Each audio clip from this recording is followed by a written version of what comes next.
Hello बच्चों, let's read the question. The question says a spherical shell and a solid cylinder of same radius rolls down on an inclined plane. The ratio of their accelerations will be. तो यहाँ हमें एक spherical shell और एक solid cylinder given है जिनका radius same है, वो रोल डाउन कर रहे हैं इंक्लाइन प्लेन से, तो हमें रेशियो बताने हैं इनके एक्सेलरेशन का।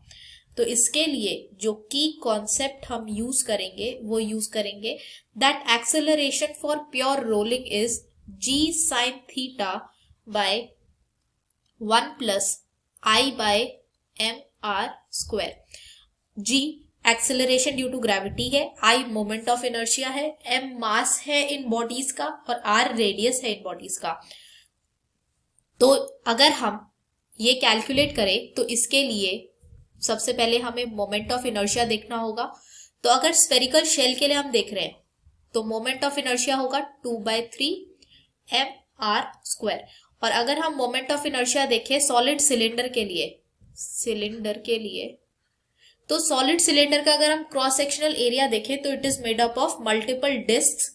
तो इसका जो मोमेंट ऑफ इनर्शिया होगा वो डिस्क के इक्वल होगा, so that will be equal to mr square by 2। तो अब अगर हम एक्सेलरेशन का रेशियो निकालें तो acceleration of shell will be equal to g sin theta by 1 plus moment of inertia shell के लिए है 2/3 mr square divided by mr square. हमें जो रेशियो निकालना है वो निकालना है a ऑफ सिलेंडर। तो अगर हम इसका भी रेशियो लिखें तो ये लिखेंगे g sin theta divided by 1 plus mr square by 2 multiplied by mr square. तो अब हम अगर इसे सॉल्व करें तो ये mr स्क्वायर और ये mr स्क्वायर कैंसिल हो जाएगा, ये mr स्क्वायर और ये mr स्क्वायर कैंसिल हो जाएगा। तो ये वैल्यू आ जाएगी g sin theta divided by 1 plus 2/3 divided by g sin theta divided by 1 plus 1/2।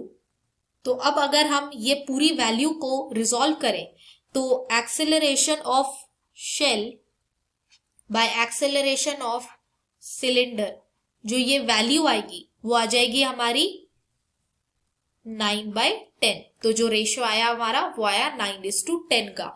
तो जो हमारा करेक्ट ऑप्शन है वो है ऑप्शन 2, 9:10।